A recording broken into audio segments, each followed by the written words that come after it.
En ce moment, je suis en train de me regarder une série qui s'appelle The Penguin dans l'univers de Batman, mais sans Batman, rassurez-vous. Et je la trouve magistrale. C'est une très bonne série de mafieux. Et il y a une situation dans cette partie que j'ai jouée, je joue noir, qui me fait penser au personnage. À ce moment-là, ici, on peut observer qu'il y a deux coupes, A et B. Je dis toujours à mes élèves, quand il y a une coupe, c'est une invitation, c'est dire à l'autre, regarde, il y a une coupe, est-ce que ce serait pas intéressant que tu viennes me séparer mes groupes? Alors quand il y en a deux, c'est plus une invitation, c'est de la provocation, c'est vas-y, viens. Et dans les 11 premières minutes, je vous spoile pas le film, mais dans les 11 premières minutes de The Penguin, le chef de la mafia locale, Falcone, il s'entretient avec le personnage principal, Oswald Cobblepot, alias le pingouin, et il se fout de sa gueule. What a little bitch.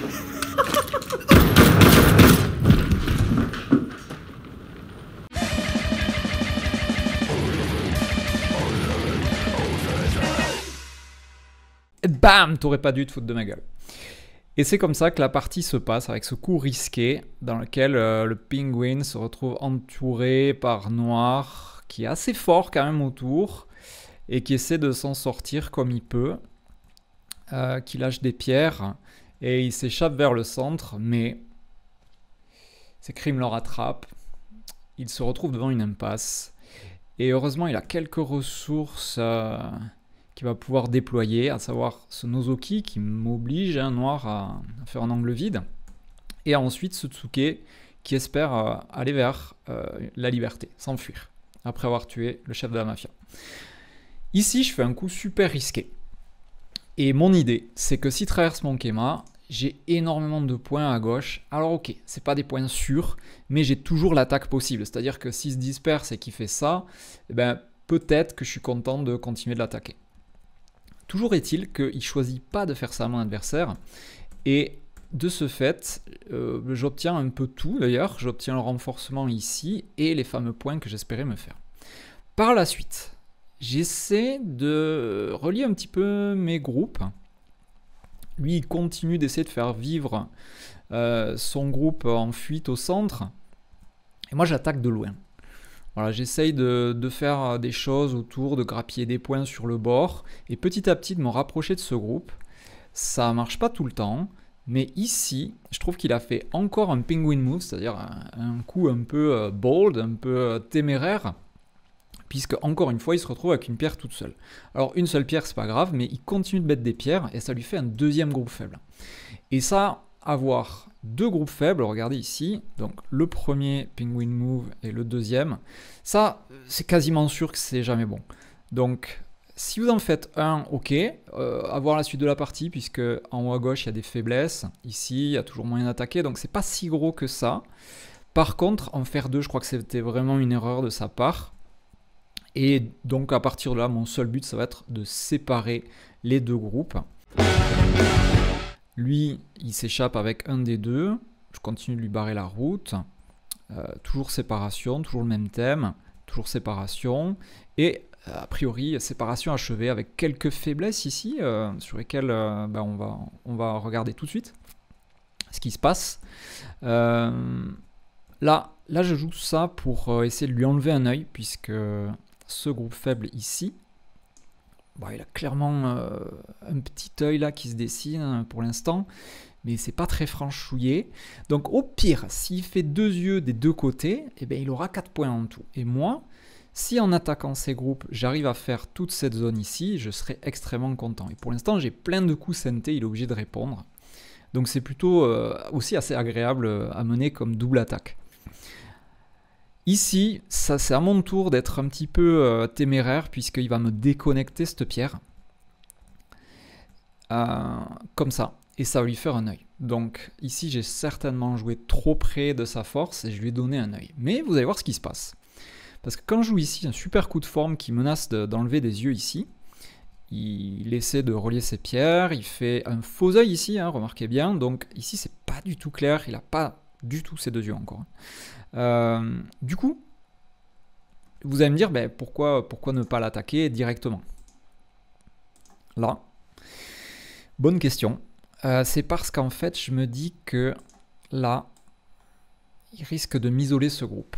J'ai un peu peur de ça. Du coup, je change de cible au niveau de mon attaque.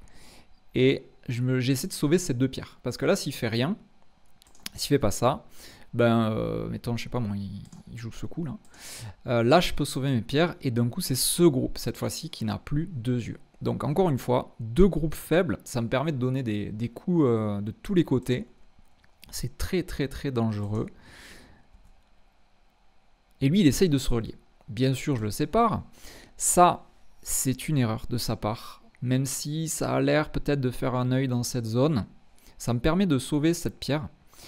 Il se trouve cependant que j'aurais pu tout simplement couper définitivement tous les groupes ici.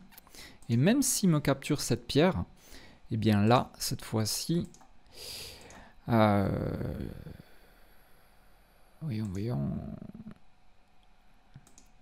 Je dirais vraiment qu'il n'y a qu'un œil là. Je dirais qu'il n'y a qu'un œil. C'est fini pour lui. C'est vraiment fini. S'il joue là... Je joue là pour lui enlever cet œil. Ces 2 pierres, il ne peut pas les capturer, que ce soit d'un côté ou de l'autre. Donc là, c'était vraiment fini. Il restait ça. Essayer de me couper. Ça. Ça. Mais je m'échappais de l'autre côté. Il n'y avait rien de possible.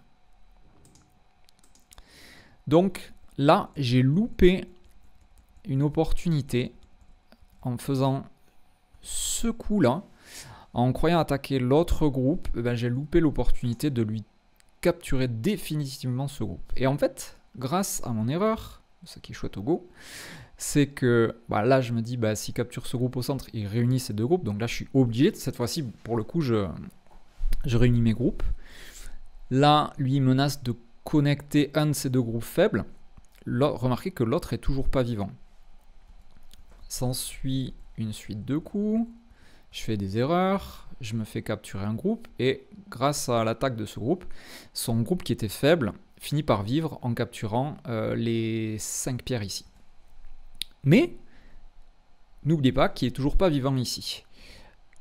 Et quand il rajoute ce coup, et moi celui-ci, a priori, je lui crée un faux œil ici, donc il est mort. Là, il faut absolument que j'enlève cet œil. J'ai un travers schéma, mais vu que mes pierres sont fortes autour et qui traversent des groupes qui sont déjà forts, je pense que c'est pas grave. Je lui enlève son dernier œil, il a qu'un œil, donc c'est fini pour lui. Il essaye en désespoir, donc un 3e Penguins Move, donc un coup très risqué qui, s'il arrivait à séparer ce groupe et à le capturer, ben, ça sauverait son groupe central. Mais quand je fais ça, je connecte un peu tout. On passe. Je suis presque vivant partout. Et là, voilà, je dirais là, c'est quasiment la fin de partie. C'est le dernier moment de suspense. Il joue un dernier Penguins Move. Cette fois-ci, un coup infiltré dans mon territoire de mafieux. Il joue là. Et c'est bien joué. Parce qu'encore une fois, pour qu'il y ait Penguins Move, il faut qu'il y ait provocation de l'adversaire, hein, on est d'accord? Ici, la provocation, elle est où? Elle est dans mon angle vide, qui m'enlève des libertés, et ma coupe. Donc, une coupe, invitation, plus angle vide, ça commence à devenir un petit peu de la provocation. Donc, quand il vient ici, il y a plein de possibilités.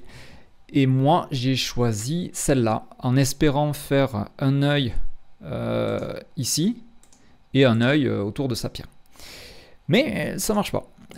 C'est plus compliqué que ça, il y a plein de possibilités. Il continue comme ça et je vais vous laisser sur ce move là. Et là, blanc joue et gagne la partie. Balèze. Donc dites-moi si vous le trouvez, peut-être que je ferai un short dessus et à plus.